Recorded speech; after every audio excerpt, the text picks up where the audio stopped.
Hi, David here. You see on the left, this is code that someone published on YouTube as a tutorial. And on the right, it's basically how we're going to refactor that. And I'm going to explain you every step from the left to the right. Let's get going.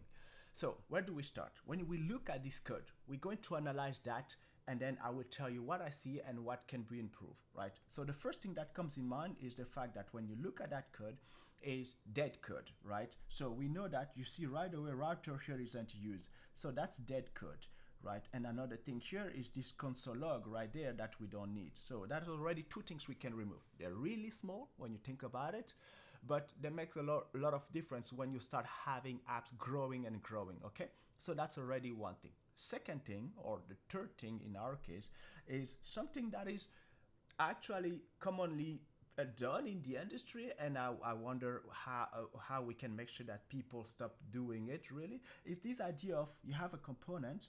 If you look at it here, let me just make sure that I have it over there, select it properly. You see that zone right there. It's state management in the component. So the component is called home, and you have state management that is basically within the component, and then we render the things right at the bottom right here. There, that part over here, you doesn't have to be here. So that it shouldn't be here. Let me show you why. So this is gonna be the third one, and we can move that to hooks, right? We're going to do that in this video, right? So then the next part that is also quite obvious here is the fact that you have this layout right there where component and product and layout, they all come from component. You see there, if you just select that part right there, these are default export, right? And I'm gonna show you why why you should prefer name export over default export, and how you can use something called index. So index shortcut to make that code even easier to maintain over time. And last thing is the fact that right here, so I'm gonna put it as a number 5, is the fact that the URL is hard coded right there. So are you ready to see how we can go from there to here in about 10 minutes? Okay, let me tell you that in a few seconds. Hey, my name is Davey.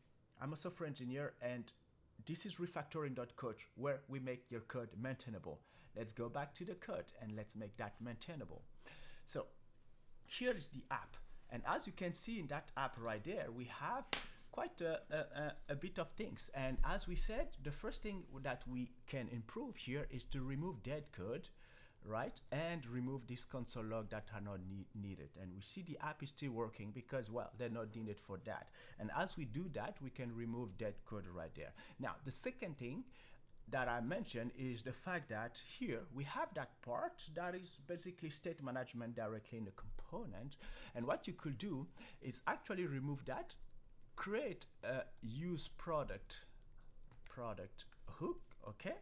And what you want to do with that product is just it needs to return you the product here, and that is because that's the one used right here, and that's all you want that thing to do, okay?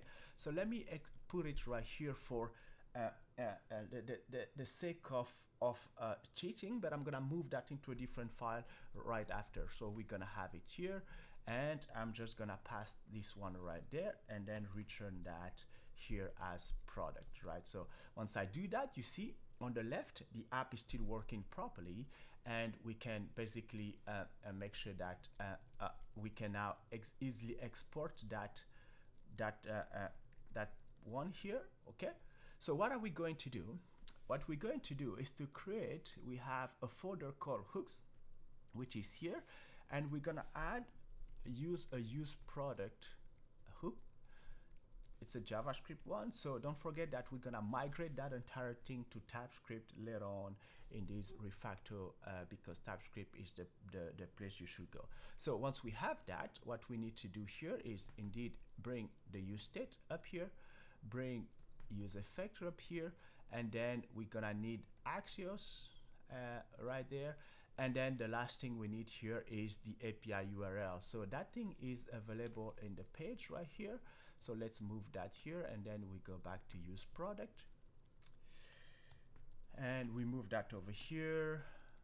Now we have that URL here. We're going to fix that at a later stage, and for now leave it there.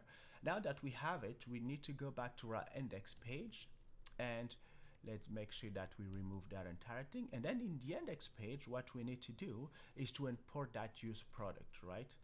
So once we do that, technically our application should still be working again. Now let's remove dead code. Axios is not needed. We don't need to have this right here, right? So our application is still working. Now another thing we can actually quickly improve here is looking at the package.json, and we see that we're using React 18 because you're using React 18. So you can go back to that page and then remove that React line over there. It's not needed when you're using React 18, and actually it's earlier than that. Okay, so things are coming well together, right? And now the things I have here is that use product. So the first thing I'm going to do is to show you how you use the index shortcut to make sure that that hooks product becomes just hooks. They come from the hooks folder. So the way I will do that over here is basically inside that folder, add an index.js, right? And then once I have it, I'm going to just export from it, and I'm just gonna export the use product, and we definitely gonna use form at some point. Go back to that index page, and what I need to do now is just to remove that use product there, and then you see that our application is still working properly. And we can apply the same thing right here at the top, but I would love to first explain some concept about the difference between default export and name export. Right here, when I type, I have component/layout. So if we go to layout right there, we see that it has a default export online 94, right? And then all the way at the top, we're just creating a const right there. So NextJS basically use default export on pages, right? That's the internal melting pot there. But default export, they don't give you first, in terms of speed of writing code and achieving what you need to do, you're gonna have to guess names and stuff like that.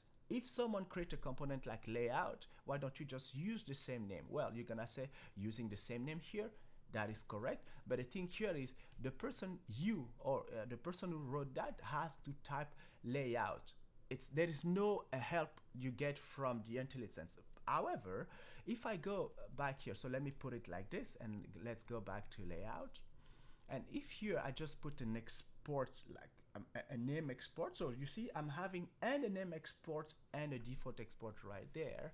So now I go back to that page right here. I can now put that the object notation and just tap L, and you see right away it gives me the name that comes from on the other side. And with this approach, it's difficult to make mistake on the names right there, and it helps with things like tree shaking to know exactly what is being used, right? Default just say, hey, text whatever is default there, but yeah, tree shaking can work, but default name export will give you a better edge, and as you see, productivity right there. So once I do that, I can actually do the same thing for product. So where is product? Product is here. We're just gonna export that, right? And now what I want to do is to get to a place where I can use the index shortcut. So the way I do it is to go to component, and then inside component add an index.js right there. So do we have it? No, we have it in product, and I want to add that inside component. So index.js, and then from there what I need to do is basically to export from, so we're gonna export from product, and we also have layout, right? So once we do so, we have models and all of that. I'm gonna do that as we go into this refactoring session. And now I can go back to my index page and then basically say from here, you don't need that layout anymore, and you can just say product right here, and you end up with something that looks like this, right? So we're getting to a place where our code is it's way smaller, easier to maintain, and you make sense of where things are coming. And as we go, we're going to show you how you can make this code even more maintainable by adding tests and so on and so forth. So don't forget to subscribe, and every week we just put one of them up, and for you it's a good way to learn how to be a senior engineer, basically. So here is one last thing before we finish with this video. The thing we have here is the fact that we have the layout. So in this app, as you can see on the left here, we have admin, and then the home page. So the admin, if I go to the admin page, I also see that here there is a layout. In React, in NextJS, there is something called app_app.js. That thing there represents the command wrapper for the entire set of components for the entire app. So if something is being reused everywhere, like a layout, you can actually come here and then add layout like this. So let me add that like this. It's not coming layout. Right, really good. Now I can just split that and then put it this way.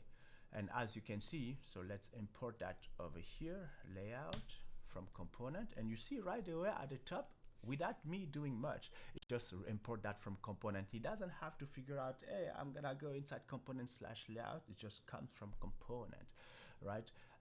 So once we have that, we see right away that on the left we have now 2 nav bar, and that's really not what we want. So what we gotta do is to go back to our pages, and we can now get rid of this and this, and now it's working. And we gotta do exactly the same thing for the admin, and then by doing so we can safely remove that, and then make our component much easier to handle. And then if we go back right here, we can see that I can go from there to there, and the app is still working really well. So let's go back to that index page.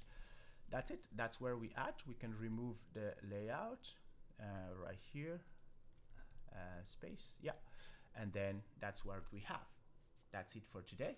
And well, what I'm gonna have here for you is these refactoring sessions. We're gonna do once a week, an entire set of, we take an app and we break that apart, and we make sure that we give you a pretty good understanding on how you can improve an app. So if you want your app or an app that you saw to be refactored, just put that in comment for now, and don't forget to subscribe, because we have awesome things we're gonna be doing here. Mobile application, web app, backend, front end.